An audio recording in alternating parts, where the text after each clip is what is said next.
hi there. Baby Driver is the newest film written and directed by Edgar Wright, and I absolutely loved it. It's the one who say listen to the music all the time? Is he mental? Mental meaning slow. Was he slow? No.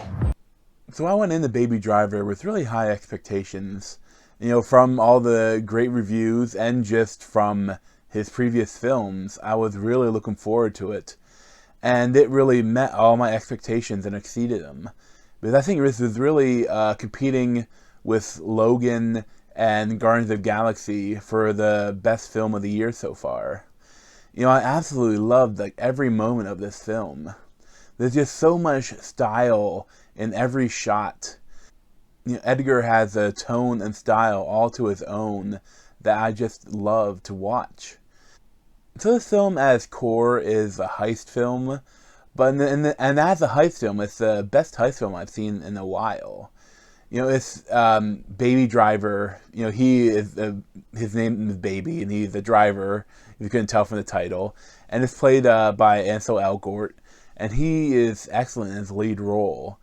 And he suffers from tinnitus from a bad accident when he was young, and to drone out the ringing, he plays music.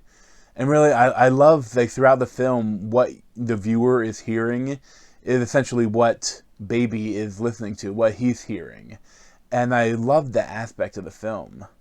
Through all the chase scenes, he's playing chase music, and then when he's not in the chase scenes, or when he's just walking around town, it's almost like he's in a music video or a musical where he's just dancing around the streets, listening to music, and as he'll walk by something, he'll do a dance move, or he'll part of the song will have a yeah, yeah, and then there'll be a yeah graffiti on a post, and it's just filmed so perfectly. Everything is so on beat.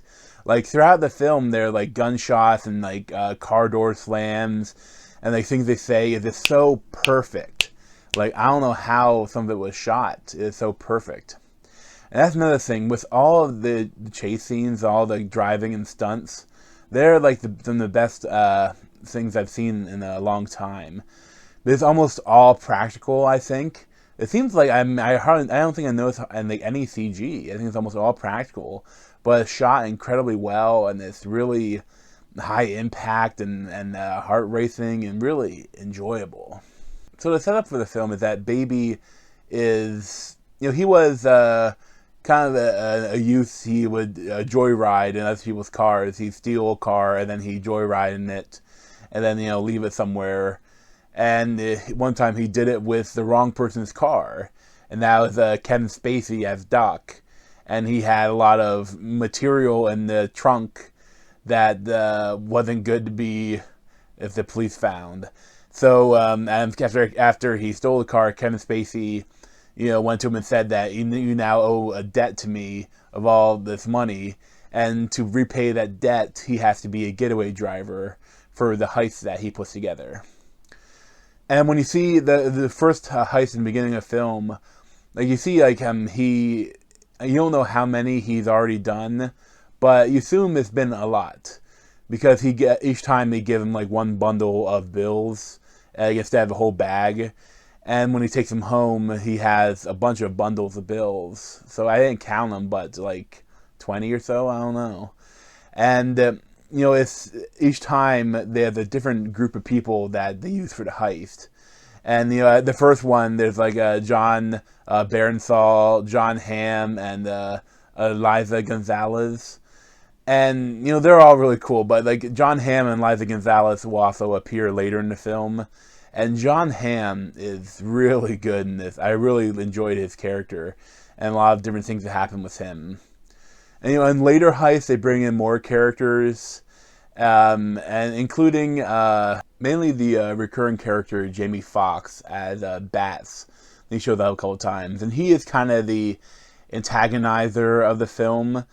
And he could be a little over the top at times, but he's really meant to push Baby forward, push him to his limit, to how far he'll go before he snaps, and his goodness makes him do something about it. And as that, I I appreciated his character, even though it was a little over the top. And that's the whole, I mean, every character really served this role. And, you know, I was going into it, I heard some complaints about the romance. And Lily James as Deborah, I thought she was really cool, the romance between them and Baby.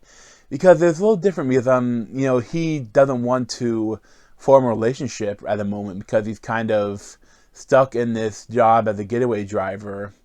So, you know, he doesn't want to, and then he kind of he pays his debt off and thinks it's over, but of course it's not. And, you know, I love that how when they first meet, like she's singing a song with his name in it. Like, B-A-B-Y, baby. And he like records it, and it's kind of a really cool moment. And that's another thing, like, there's a lot of cool little moments that don't even, like, mean a lot to the film. Or they do mean a lot, but there are cool moments where he makes music out of conversations. But the only thing is he's recording conversations about their heists. And other moments where he shows that he's a good guy, and he's not, like, he doesn't really think about what he's doing. Like, he doesn't want to do bad things. And I really appreciated that aspect of his character. I also thought that it was really interesting when, you know, throughout the movie you're listening to the music that he's playing, and like sometimes they're in the middle of a getting away. If something slightly didn't go wrong, he had to start the song over before they could go. Or if he gets in a new car, he had to search for the right song for the getaway. I love that. But even cooler is that sometimes when music isn't playing, either when like one of the other character takes his iPod away from him, or you know other things happen like he can't listen to music, he'll hear in the a buzzing noise like what he would hear, and it's really cool how they add that to the film. Like you don't really feel like you're experiencing what Baby is experiencing. When the climax comes, it is such a crazy balls to the wall action that I really loved it. Even though some of the stuff that happens is kind of goofy, but it's so crazy what, you know, when that things happen and one of the characters almost becomes like a villain for a Baby to go against. And it's just really a great conclusion to the film. And I won't spoil anything, but I also absolutely love the ending. Like, there's a couple of different ways it could have been ended, and I really enjoyed how he chose to end it. And as a whole, it was, for me, almost as perfect as a movie can be, because I absolutely loved it, and I really want to see it again, like, soon, in the theater. And, you know, I really hope that it will hold up to multiple viewings, like, I'm sure it will, but I know all the other movies really held up well. And I would really recommend it. You know, I will say, though, for some people, you may not like all the style. Like, you may think it's more style than depth. For me, it didn't hold that at all. But I know if you're a little contrarian, or if you're just not into the film, you may not like some of it. But as a whole, I would give it a 10 out of 10. And I would really recommend it. Like, I love the film. So thanks for watching, and you can check out my other video playlists around my head, or subscribe to me over here. Thanks.